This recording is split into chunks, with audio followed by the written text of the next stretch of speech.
Lezi-ke izindaba zo-1KZNTV oyifundela uSamukeliso Nqulunga ngikubingelele mbukeli nazi-ke ihamba phambili osukwini namhlanje. Kutakulwe amabhizinisi akhahlanyezwa izinhlekelele owezemfundo uthuke usumi ngankomo ngezivivinyo kanti-ke kukhuthazwe abashayeli ngeyomgwaqo.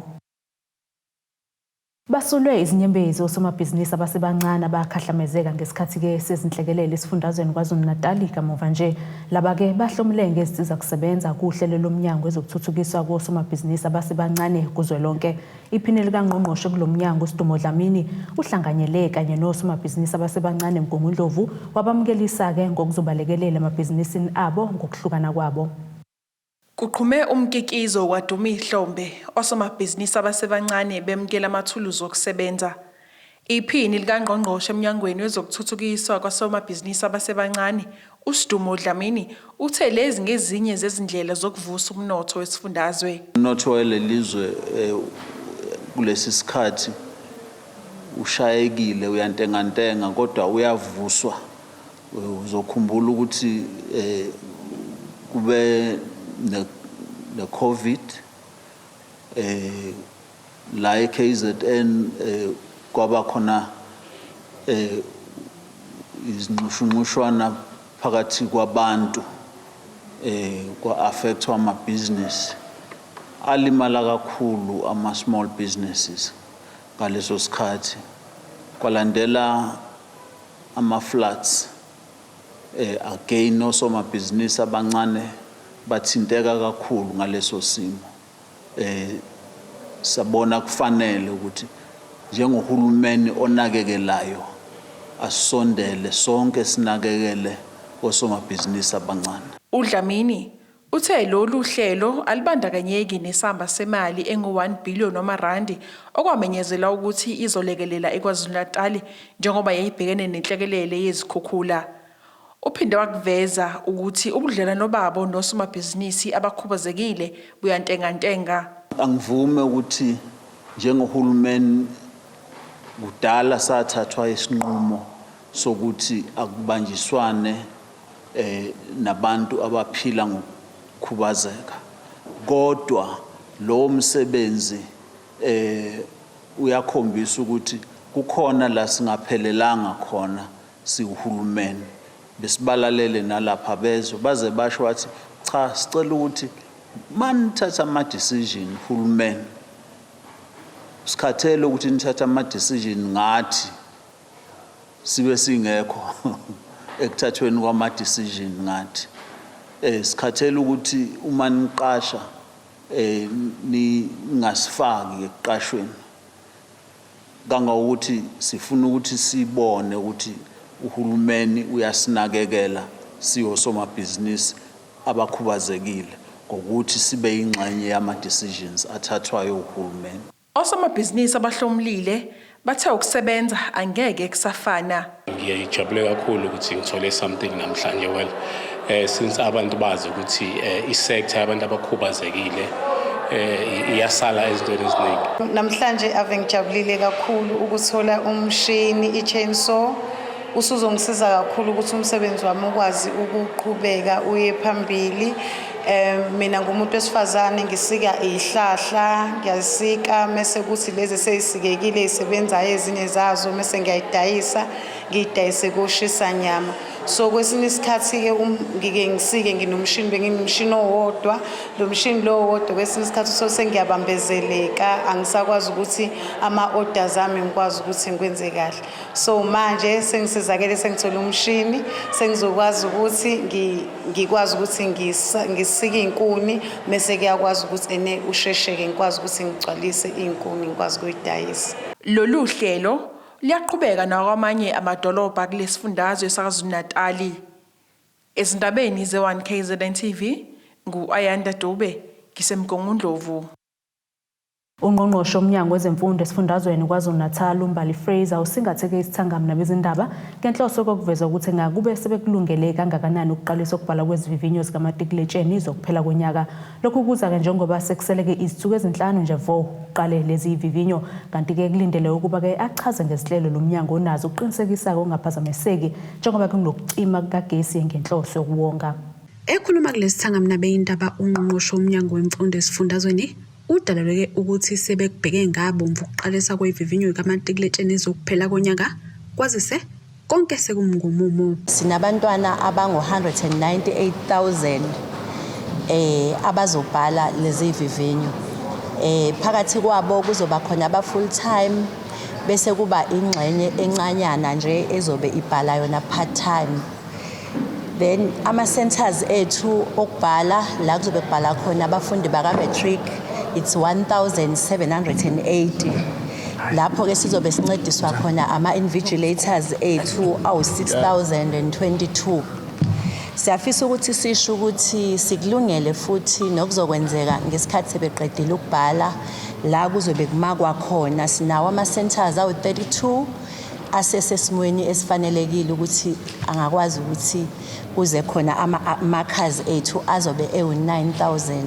Phakathi kwezinto ezidingidwe kulesi sithangami udaba lwezikole ezabe ikhahlamezeke ngenxa yezikhukhula, abafundi abasahlele emahholo nokwaphoqeke ukuba bashintshe indawo ngenxa yazo izikhukhula, ukuphazamiseka ngenxa yembhikisho nokunye.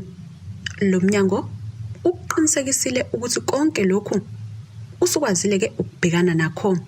Njengoba elakuleli libhekene nenkinga yokucinywa kagesi inkampani uEskom, lo mnyango uthi ke yize kungavunyelwene ngohlelo lokumiswa kwawo ke ukucima ugesi, banazo inhlelo zesikhashana. They bluntly told us that they cannot do that. If they do that, the country will be in total darkness in terms of that. Hence, that is why we did right, but we didn't experience a lot of challenges because we had 2 sessions where we allowed the learners to write. But in terms of load shedding, remember it's something that is beyond our control, but we have ARC schools where there's generators to have those generators ready so that the learners can be able to study. Lesi sifundazwe yiso ke esinesibalo esikhulu sabazohlalela ukubhala kwevivinyo, kanti ngonyaka owedlule sesiphase ngo79.8% nonyaka bayibekeleke ungatholi ngaphansi kuka 80% njengoba bebenawo amaklasi engenziwe okuyiqeqesha. uFraser uthi ke kuzobonakala abakwazidlodlo ezikoleni ukunqanda noma ngabe yini engase iphazamise Imphakathi yethu siyacela ukuthi ingabavimbi abantwana bethu uma inemfono ezifuna kumasipala.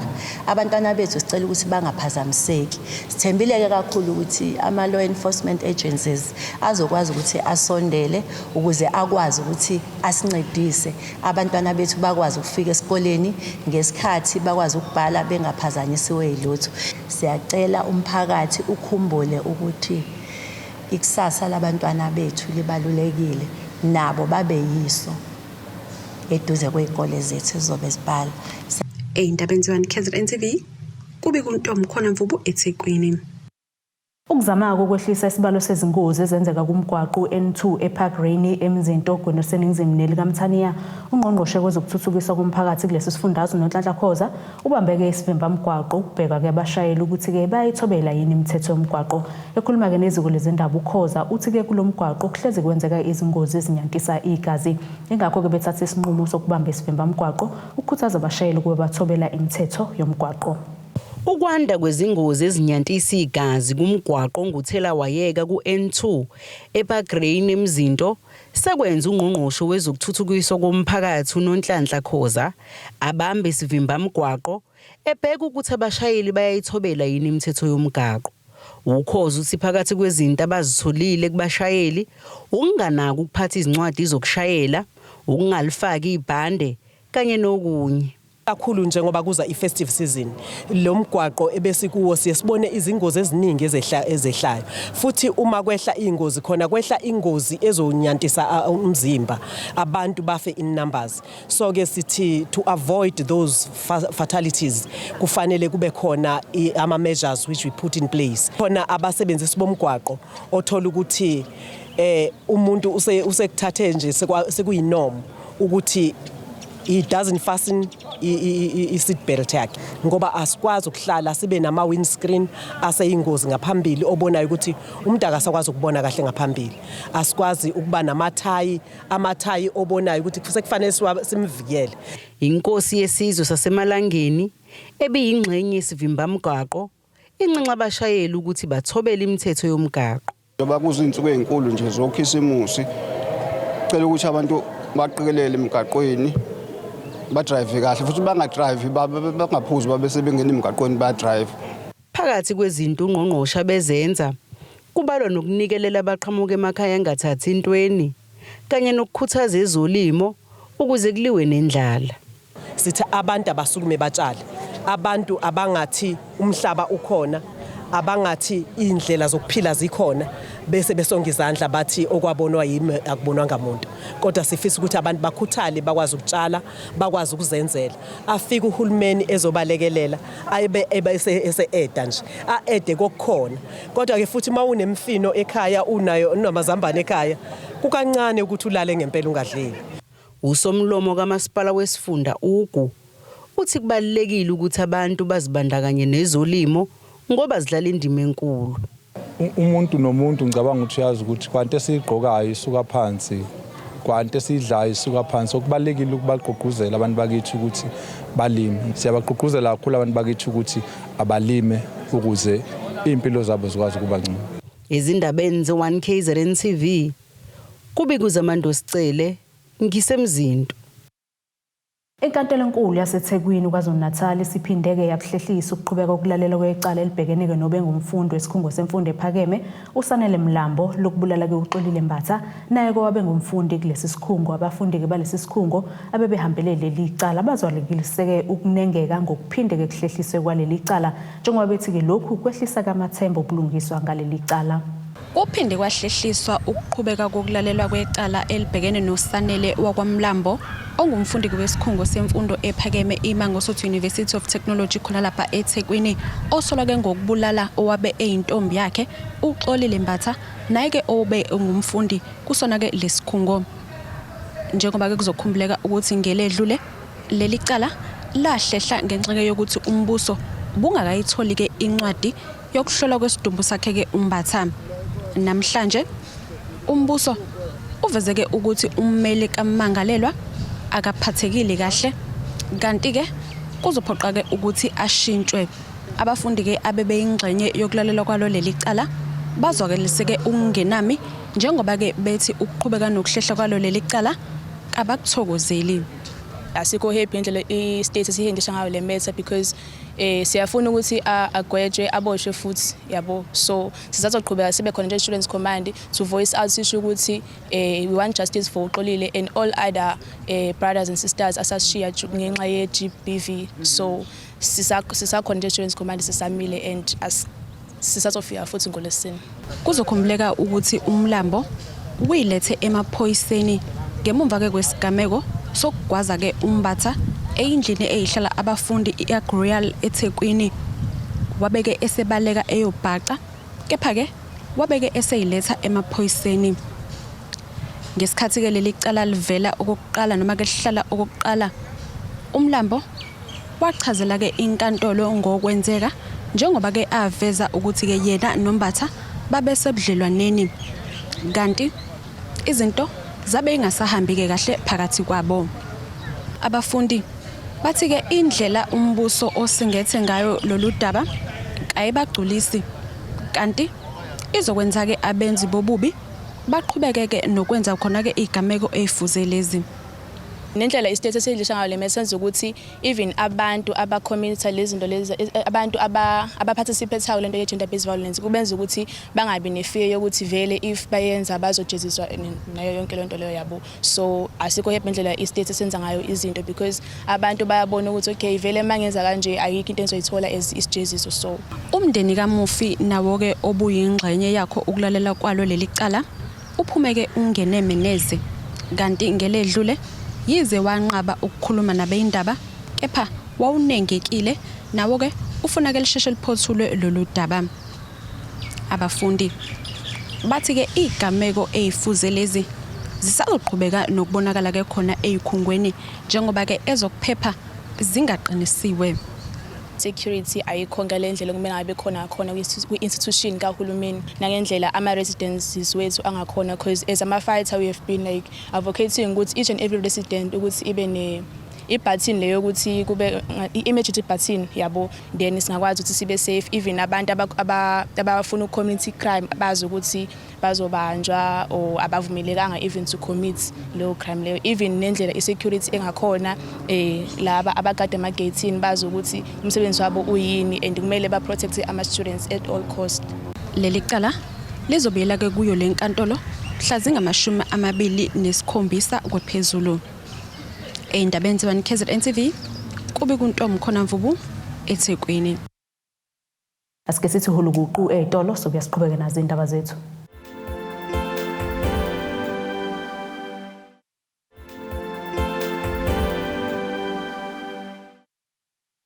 Asikwamukele mbukeli usabukele zona-ke iy'ndaba zo-1KZNTV nazi-ke sithi zona ey'hamba phambili. Kutakulwe amabhizinisi akhahlanyezwa izinhlekelele owezemfundo uthuke usumi ngankomo ngezivivinyo kanti-ke kukhuthazwe abashayeli ngeyomgwaqo. Umndeni wakwaNtuli eMangqakaze Gingindlovu Ward 1 ngaphansi komasipala Mandeni uthi-ke awusazi kumele wenze njani njengoba kubhekene nensambatheka ukuthi-ke kuvele kuqubuke umlilo ongaziwa ushise yonke into endlini kuphinde-ke kunyamalale nokudla. Ekhuluma-ke nethimba lezindaba le-1KZNTV uNtombi Ntuli uthi-ke bacela usizo kunoma ubani ongakwazi ukubasiza njengoba lento-ke isizitika ngabo ngokucansi ebusuku belele uphinde-ke ithumele nemiyalezo ezinsongo kumakhalekhukhwini. Uhlalele osizini umndeni wakwaNtuli eMangqakaze Gingindlovu njengoba kunezinto eziwuhlaselayo kuphinde kuqubuke nomlilo ongaziwa imbangela yawo ucekele phansi izimpahla. Lo mndeni uthi lento iphinde ithathe ukudla baphinde bashawe nangamaqanda. Akugcini lapho njengoba bephinde bethunyelelwe nemiyalezo efonini enezinsongo. Kanti lo mndeni usunxuse usizo kunoma ubani ongakwazi ukuthi awusize. Nesimo sokuthi kufika isikhathi sokuthi noma ngabe kuthiwa ingane iphethe ukudla ibona ukudla kusekho mhlawumbe noma siphekile thothi ukudla kusekho ukubone futhi noma kusestofini ubone ibhodle linyakaza mangishiya ingane iyodwa lencane la ena 11 thothi ibhodle izothi ma ibhodle ngilibonile linyakaza kodwa alisekho mengibuya ibhodle alisekho kuthatha amafoni kwafihle. Ikhansela lendawo liphinde lacelela lo mndeni usizo njengoba nokudla kucekeleka phansi kusha nezipahla osofa imbhede izingubo kanye nokunye. Isimo sibi kakhulu angazi ukuthi ngasifanisa nani ngoba akukho esebengakuzamile manje ngoba kuvele endlini kuvuka umlilo kushe umlilo kube khona into evele ithatha amaqanda ithatha ukudla ichithe ikushaye phansi. Umuntu ke mhlambe engafisela ukuthi uma ngaba khona umuntu ongasilethela umthandazo noma kuba ababonayo nanoma ngabe yini nje engakwazi ukuthi belekeleleke bekwazi ukuthi besizakale ngoba uma kulimala ingane ngeke isakwazi ukuthi zibe nekusasa. Umelaphi wendabuko wasempangeni uThulani 3 second kwanyana uthi lento iwumkhubo wenziwa abantu ingakho kumele isukunyele ilashwe ngokwesintu. Ngithi nabo sebenganje kumuntu onamandla mhlawumbe owesintu naye akwazi ukuthi bekuyena engicabanga ukuthi naye azame lapha fantazame khona kodwa nje lento lena ngokuyazi kwami nangokuma ngibuza kwabadala bathi kuvutha lento ngithi mina ezinye izinto ke phela sometimes zenzeke emhlabeni sikhona ngesikhathi sethu. Okunye ukudalulwe lo mndeni ukuthi lento iphinde iye ocansini abesifazane ebusuku uma belele. Ezindabeni ze-1KZNTV kubikuthi abantu maphumulo eMangqakaza eGingindlovu. Abanye babafundi besikhungo semfundo ephakeme esiqeqesha amakhono eRestech College sebezwakalise ukungagculiseki ngokumisa kwabo kulesi sikhungo. Lezi ijudeni ke sithole izincwadi ezizazisa ngokumisa kwazo ekuqaleni ke kwalenyanga nokumataniswa ke ngokukopela ngemuva kokuphutshuka kwephepha lezivivinyo ze-Engineering Sciences. Omunye ke walezi ijudeni ongathandanga ukudalula igama lakhe uthi ke akasiqondi isizathu sokumisa kwabo sebeyikhokhile nemali yokubhalisa. Bafuna izimpendulo kumnyango wemfundo ephakeme kuzwelonke abafundi basemakolisi kahulumeni abamisiwe njengoba besolwa ngokukopela. Omunye wabafundi abafunda eRichitech College eRichards Bay ongathandanga ukuthi igama lakhe lidalulwe uthi umnyango kumele uzinuke wona amakhwapha ngokuputshuka kwamaphepha ezivivinyo kungabhecwa abafundi ngobende. Why bengaqali ku department yabo ukuthi bayicheke bona self ukuthi who links the papers, ngoba it's not the students who go to their department and steal these papers. Bona kumele baqale bazibheke kuqala, because if ungahamba uyela phana, I'm sure investigation yabo even noma bayenza department yabo, but I'm sure there was no worker with department yabo who's responsible for those papers. Abam suspender or bathi okay wena siyakhipha with immediate effect, or ngoba asimthola umuntu o likhela amaphepha siyanisuspend nonke, just like they did kids. So my question is, at department bafike kanjani kulesi sinqumo lesi sokuthi basuspende wonke umfundi, even nomfundi oyifailile iscience naye uyasuspendwa? Sadinga nathi fair trial, sadinga ukuthi basichazele ukuthi how did they actually ukuthi baze bafike kule decision abafike kuyona, sabadinga ama-answer. Kanti nabanye balaba abafundi abafunda ezikhungweni ezihlukene bakhale isilile esifanayo nalabo abamiswe eRichards Bay. Why besuspenda? Why bengabuyi kithi? Even namanje sisayibuza ukuthi yes siyavuma bathi siqophelile, but bonakaze beze befike kithi bezositshela into abayenzayo, balokhu bekhipha nje ama-letters. Yona into esitholayo ama-letters. If isibuza asitholi ma-answer, but into esitholayo is only ama-letters. So we want to get ama-answers ukuthi kahle kahle kwenzakalani, and ibona yiphi investigation abayitholile, ama-answers abathole benze investigation.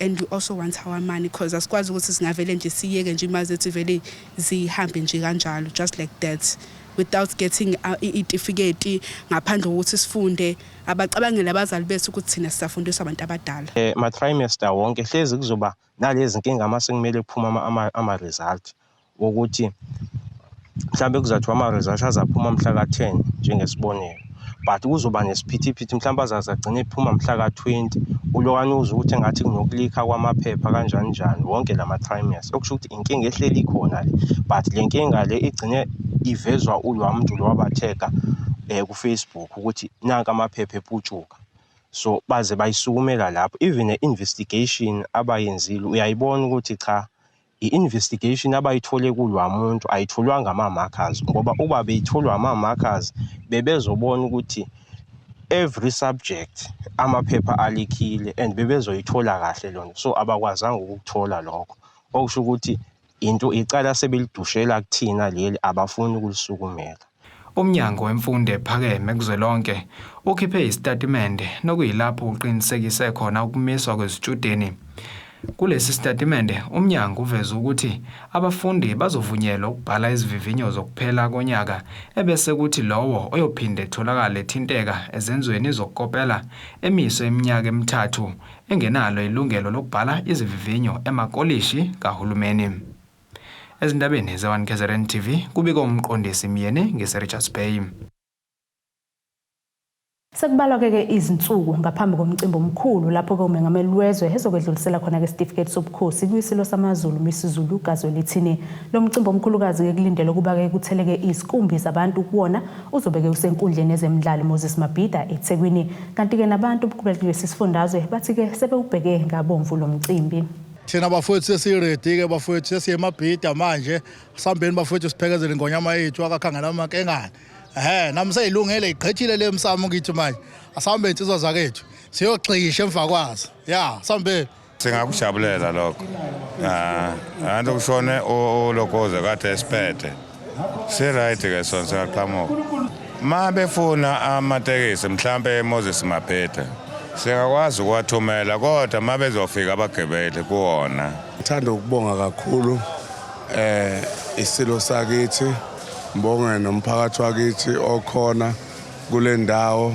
Siyasithanda kakhulu isilo sakithi, noma isipho esongena siyasithanda, asikho esotha sisithande ngoba siphethe kangangezwe. Ngilapha eRichards Bay nguMabalengwe. Ngithi mina isilo phambili njengoba nathi siphethe kangangezwe lakhe. Izwe lonke noma umhlaba wonke uyajabula ngesilo sakithi kwaZulu. ngoba sisebenzisa amasiko akithi kwaZulu asinayo inkinga silapha ematekisini eRichards Bay siyaseka kakhulu saze sacabanga ukuthi njengoba sasibekwa nje siyokhipha imoto ezohambisa abantu mahala ngoba indlu yakithi kwaZulu siwuZulu sithi phambili ngesilo noma isipho esiyongena sithi phambili ngaso asikho siyothi lesi akusona uma kusewumZulu akithi siyabonga kakhulu umsakazi ngiyabonga. Asiphinde sithi shelele etolo futhi sokuya siqhubeke nazo indaba zethu.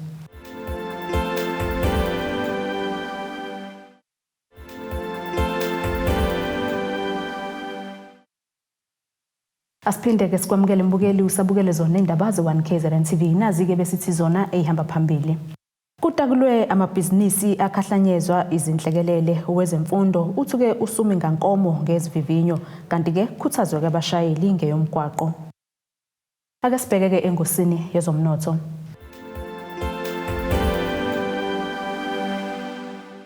Irandi lakuleli liwu-18.49 maqhathaniswa nedola laseMelika libu-20.88 maqhathaniswa nopondo waseBrithani libu-18.23 maqhathaniswa ne-euro yase-Europe. Igolide lona libu-$1,644.91 ounce kuthiwa ongahluzwe wona ube-$93.26 umphongolo. Ake sibheke ke engosini yezemidlalo.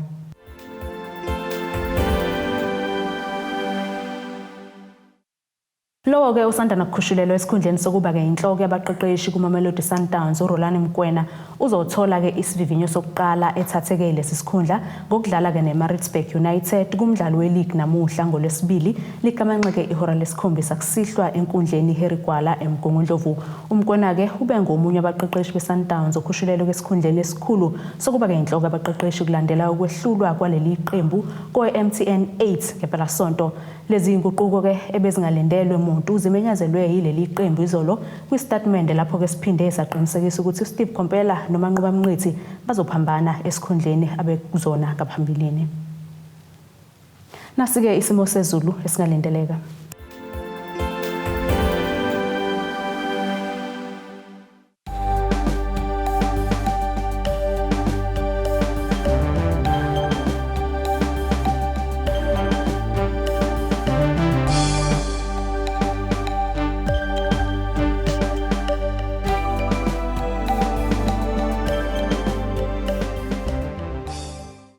Bukelike ziyaguqa bese phathele zona usuku namhlanje mina nawe sihlangane futhi ngesikhathi esilandelayo nisale kahle emakhaya.